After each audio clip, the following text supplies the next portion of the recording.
Welcome to Ed Talk. I'm Scott Lay, Nevada County Superintendent of Schools. This is the show where we talk about the different things going on in education in our Nevada County schools. Today, I'm excited because I have with me Andrea Marks. Andrea is the Director of Curriculum, Instruction, and Accountability in my office. She does a phenomenal job, and I kind of go with like teaching the teachers, teaching the schools how to do better delivery. Today, we are going to talk about systems of support and more specifically communities of practice. So Andrea, welcome. Thank you, Scott. Thanks for having me today. Thanks for taking time. I know how busy you are, but to be here and share this, because this is something that I love. It's something that kind of goes on behind the scenes. A lot of people don't know about it. Teachers do, but our community doesn't know the amount of work our teachers do to improve instruction in the classroom and meet the needs of every single student who walks through that door. And I think that's phenomenal, and I'm not sure that happened when I was back in school. But it's something I know that is a focus of ours now. Now this one, our community of practice, it's under our program of systems of support. So what, can you tell our audience, what is systems of support? And then we kind of go down to the community of practices piece. Okay. Well, system of support is actually a statewide effort to pull our systems together to avoid duplication of efforts. So it starts at the state level and it trickles all the way down to our county office level. And there are different levels of support within that system of support. So level one is kind of like just providing resources and tools to our teachers in our schools. That might look like professional development or what we're talking about today, communities of practice. And then level 2 and 3 get into more specific technical support for students or schools that want to improve in different areas such as academics or chronic absenteeism is another area of that we're looking at. So right. Thank you. So we got those pieces there. Now, when I was in school, and then when I became a teacher 32 years ago, it was more of a stand and deliver model where you were up in front, the teacher, and you were talking to all the kids, and they were in nice, neat rows, and you gave them the information and expected them to receive it and understand it. And then for professional development, we did kind of what I like to call one and dones. Right. We'd go, we'd listen to this presenter, they'd get you all excited, and then you would leave. And there was no follow-up.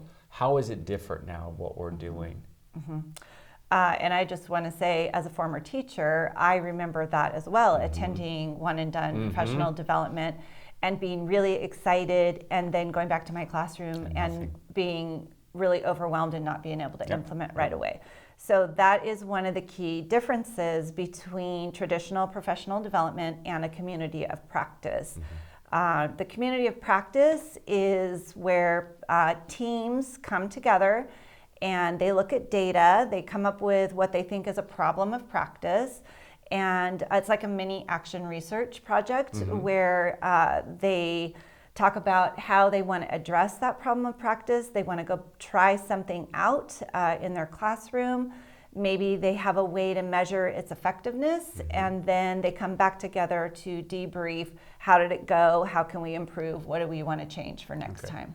Can you give me an example, or our audience an example? I know some, but what would a problem be? The problem of practice that they would want to look at and go, I don't think that's not going well. I'm missing a few kids in the classroom. They're not getting this.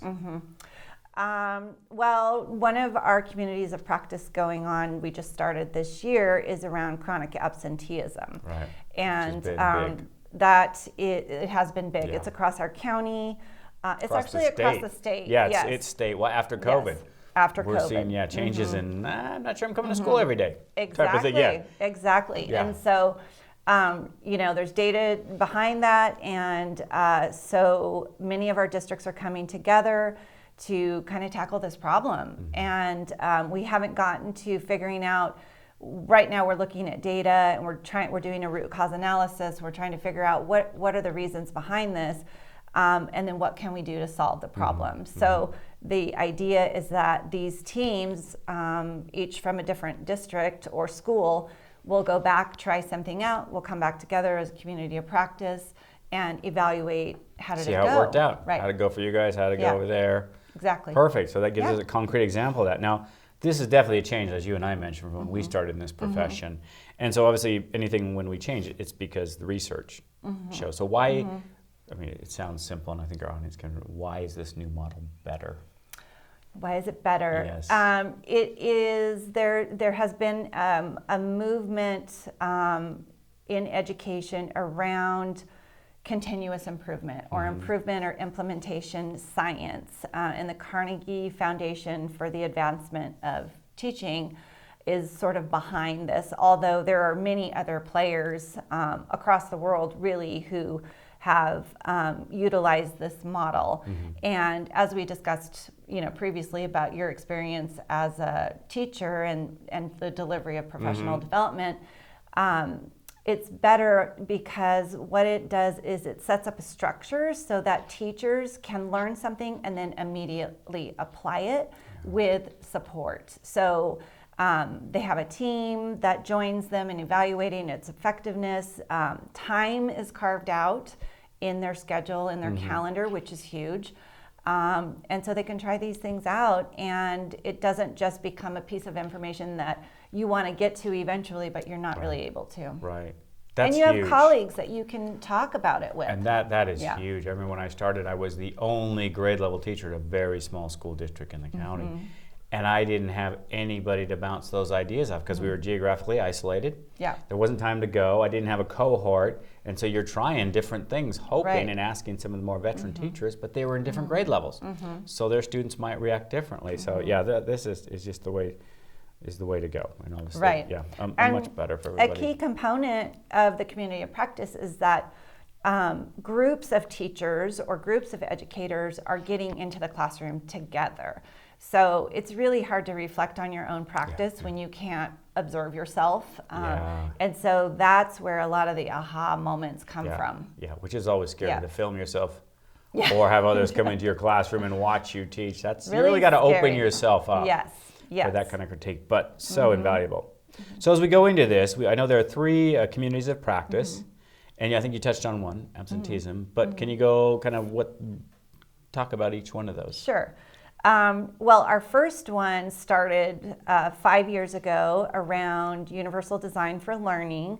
And basically that's a framework that concentrates on removing any learning barriers for students. So we look at engagement, we look at how are they able to demonstrate their learning through different means. And that has grown from 13 teachers the first year working together to now 65. So we're really proud of that work. Huge. And I want to say, too, that growth took place during COVID. Yeah. When teachers were stressed, they were having to pivot to Zoom. They were in a format they weren't used to. They were trying to teach their kids at home as well as the classroom. And for that to grow, it showed the need of this program by our educators. They wanted it. They fit it into their schedule. And what ended up happening, and this is another difference between traditional PD and the community of practice, is we started... PD being professional development. I know we're development. full of acronyms. Yes, we just throw our acronyms yes, around. We do. So what happened is it actually turned into a community of care. Because for many teachers, they told us in the feedback that this became a lifeline for them. They could share experiences they were having in teaching through distance learning and the difficulties around all that encompass COVID. So it was really powerful, and it did grow through that. So. Wow. Yeah. Oh, And so then back to your question. Yes, the three communities. Yeah, so the other community of practice that we have going on right now is social emotional learning. And that's structured much the same way where teachers or groups of people, actually counselors and administrators are included in this group as well. They come together, they look at data, they focus on a plan, they implement, come back together, learn more information. And so that's really important right now because, whether it's COVID related or not, a lot of students experience trauma. And what trauma does, it affects a part of your brain that causes you not to be able to learn because you're so worried about whatever it is that happened or is going to happen or is not going to happen. So the social emotional learning practices are designed to lower that affective filter in the brain for students that can self-regulate their emotions, and then they can actually learn. So because really, without that, no learning takes place. no learning. No, and on a personal note, I was a child of divorce, which was traumatic, and it absolutely affected my learning, for sure. Yeah, I'm right there you with know you. that Yep, by I'm working there with you. me. Yeah. And then the final community practice that we have going on right now is, as we mentioned before, related to chronic absenteeism. And teams from districts and charter schools are coming together to try to figure out what do we need to do about this problem in our county. So, Right. Those are big. Between the three, UDL, SEL, and chronic absenteeism. Yeah. And I love the idea how we're worried about are all the kids in the room ready to learn? What do they need to learn? Not just get mad because they didn't do their homework last night. When it could have been of no fault of their own because they were having to babysit their younger children while their parent had to work to make rent or house payments. So realizing that there are other reasons why students may not be engaged, and let's find them. Let's get to them. Exactly. With that. Yep. So we kind of talked about, the target audience. I mean, when I look at our target audiences, our teachers, but when it comes right down to it, it's our kids. We really want to improve that experience in the classroom through all three of those. If they're not there for absenteeism, they're not learning anything. And then I don't think parents realize when some don't. With absenteeism, the longer the kid is out, the student is out, the harder it is to re-engage because now you're behind. Right. You're a couple days behind, and then you're out for longer. You're further and further behind.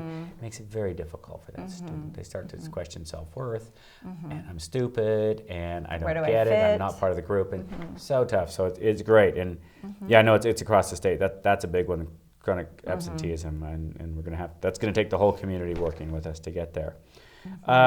With that, so I'm trying to look again, talking. I love how the teachers are critiquing. So how do they, for these communities of practice, kind of looking at our first ones, the systems. The UDL. What is it? So how are they meeting? Zoom. Are we virtually meeting? Because we're geographically so diverse. We've got teachers up in North San Juan. We've got them down in South County. We've got them in Penn Valley. We've got them in Chicago Park. So how are we getting them together? How are they learning? What does that more specifically look like? Well, actually, that was one of the nice things about COVID was the Zoom meeting. We learned how to Zoom. Came to life. Yes. And so we have a variety of ways of meeting, and basically we come together on Zoom probably quarterly for about 90 minutes. That's where a lot of professional development information is delivered to the group. They learn something new that they're going to probably try to put into practice. They meet with their teams in a breakout room. They decide, how are we going to do this? And then the group or the team moves to the school site into a classroom setting, usually. And that's where the new information is, it might be a lesson that they've designed together or a specific strategy. And it's implemented. We have some protocols that we use to keep things kind of, cohesive so that we can collect accurate data on what's going on. So they follow these protocols and one of the most powerful protocols in the process is the debrief process. Okay. So that's where they collect data and information on what students are doing and saying in response. It's non-evaluative to the teachers, so that's really important because they feel safe. Right, it doesn't go to a formal evaluation or critique. Right. There's nothing. No, it's all about how are the kids responding. And it's so powerful because those anecdotal pieces come back and we categorize them, and that's where the aha moments of the learning take place. So we have a variety of ways of connecting and meeting with each other and keeping the process going. Okay. Yeah. And is that the format for all three of our communities of practice? Basically, I know everything's going to be subtly different and nuances. Yes. kind of that. That's kind of the basic structure. Absenteeism would be a little harder, I would Little imagine. harder. What we do with chronic absenteeism and the other two also, but more so with the chronic absenteeism because the people at the table are administrator, teacher, support staff who deal with data around that. And so we deliver the information. They have a planning, collaboration period, and then between meetings we have what we call action periods. That's where it's kind of like doing your homework. Right. They have certain things that they need to go back. They may need to go find more data to fill some gaps. They may need to talk to other people, do some empathy interviews with parents and students about why aren't you coming to school. Right. Those kinds of things take place. So it's a little bit different, but but also similar. Similar. Yeah. And I do know I've been lucky enough to come in and watch a few of the groups when they're at our office up on Crown Point, and listening to the teachers. The teachers were so engaged they didn't notice me walking the room, walking around, and I, the conversation was, well, I noticed that there was a student with the red jacket trying to remove himself kind of from the group, and how did we bring him back in? How do we re-engage? Why is he doing that? How do we? It was amazing, the conversation, what was going on. The conversations are powerful. Yeah, and I thought too, the knowledge of these teachers of everything going on in their classroom. Because when you set a classroom up, it's not just you come in and you put kids. I mean, there's reasons you put certain kids where and move around, and why do we have this over there? What are the colors we have in the classroom? Is it too noisy? Do we have some hearing impaired? Do I need an audio system? I mean, there is so much that goes behind before you even start to deliver a lesson. Right. And Universal Design for Learning framework really speaks to that too. It's not just the instruction, it's also the physical environment. Yeah. So what is your seating like? Do you have alternatives for that for students who need to stand up or sit down or move around? Yeah. So and always in the past, to me, it was always the good teachers, and we all knew those. We had those when we were in school. We knew when we were in our school sites teaching. They did that. Right. It wasn't really a thing, or you didn't call it out, but that's what they did. And you would find those really good teachers, and you'd model it, and you started doing that, but you didn't know kind of all the pieces put together. And now it's so neat. We can give our teachers that, and this is what you need to do for all your students to be successful. Yeah. So if I call these groups going through, let's say their cohorts, how long is it beginning to end? So in like those 65 teachers, they started, you said 5 years ago.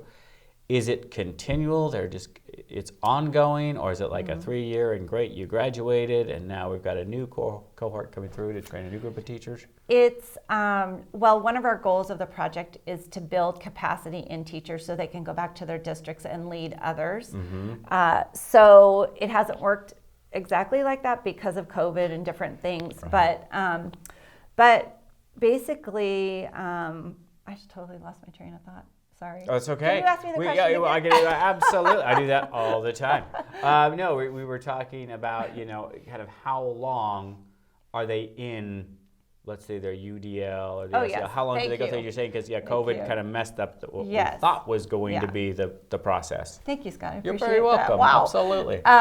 So to answer your question, about 50% of the teachers that are in the project have been there for 5 years. Wow. And then we have new ones that have come I didn't know that, and they're coming into my office, and I'm going around. So I thought I recognized some for quite a while. Yes. Coming in. And and ones we have 8 teachers currently who started at the beginning. We had to have them in the project for 2 years, and then they became teacher leaders. So they are now leading other groups. Right. So it's a little bit like a pyramid scheme. Right. We're just but in a good way. We're not selling anything. We are not selling anything. No one's going to lose money no. at the end. Okay. And good. that's one of the strengths of all of these community of practices as well. People are attending because they're interested and they want to be there. And so they get excited and they go tell their friend, hey, you've got to come to this. Right. This is really great. Yeah. And then the other piece are our communities of practice start up in September and they end about April or May. Some, like the chronic absenteeism, we started that in March. That is a really short, intensive community of practice, and we're going to see where it leads. Where it goes. Good. Yeah. And I was lucky enough, too, to see the result firsthand down at Cottage Hill School in the Pleasant Ridge School District. Their superintendent, Rusty Clark, called me and said, hey, we're doing this math thing that we've learned from the county office, and he was so excited about what it was doing. So I got to go down there and see. And not only were the teachers excited, the kids were excited about what they were doing. Yes. That was the best part. When kids are excited about math and explaining, they could tell me what they did and why they did it. Right. That was where you're like, this stuff is awesome. This It's stuff powerful. works. And the other thing about that math showcase was that it really demonstrated a knowledge and understanding of the math framework and the instructional shifts. Right. Because once the Common Core state standards were implemented, there were a lot of instructional shifts in teaching that needed to happen, and it's taken a really long time. You know, it's hard to learn and do things differently. Yeah. And so that showcase really highlighted teachers' understanding of that, and that's why the kids were so excited, because it was a different way of learning. It was different, yeah. And they really knew the math they were talking about. This was fractions and decimals, and then they had the drawings to show it. So some of the stuff kids usually, when you get the bigger fractions, it's like improper number, that kind of stuff, mixed numbers. With that, so talking about with these, is there for the UDL program, that community of practice, is there like an end date? Like, we're not going to do it after this date, or was our goal we're training every teacher in Nevada County that wants to be trained? They'll keep going. What does the future hold for that one? That's or have a really we even good thought that far question. ahead? Well, every year, that's part of our continuous improvement work, is that we constantly are reevaluating. Is this effective? Is it working? Right. And we're going to go into our 6th year. And I think last year I was sort of like, I wonder what's going to happen, And then that's where we got the 65 teachers that want to participate. And now what's happening is we're doing more of that, we talked about system of support, so we're doing more of that level 2, 3 work with districts where it's more intense, and we're having conversations about, well, we can help you solve this problem, Right. Or try to by having a group of your teachers join one of these community of practices. So now we're kind of going more out into districts with it as well. Right. It's And for our audience, growing. that would be for those items you just spoke about. That's where it's identified on the dashboard, California dashboard, from testing in our schools. This school or data they send in, there's areas of, I won't call concern, but there needs to be improvement. And then that's our level 2, 3 that we're doing. Right. So that's a perfect way to do it. Right. Through there. How about our social emotional learning? Is that also same type of thing? Going through that, have we targeted like, okay, this is a 3, this is a 4 year, or is that like this could be? No, we keep it going because we need it. It's very much supported by our state, federal and state level government is really supporting these efforts and providing, which I will say is really nice to see, and continued support, like not just. They often do Exactly. one and dones or 3 years and it's over. This has been ongoing. Yes, I think they're recognizing, some of the outcomes of COVID and the distance learning and its effect on children across our nation, and so they are providing, support to try to help get that turned around. Right. So we will continue as long as we have support, but it seems to be also expanding and growing as well. It does. Yeah. Which is great. Which is really good.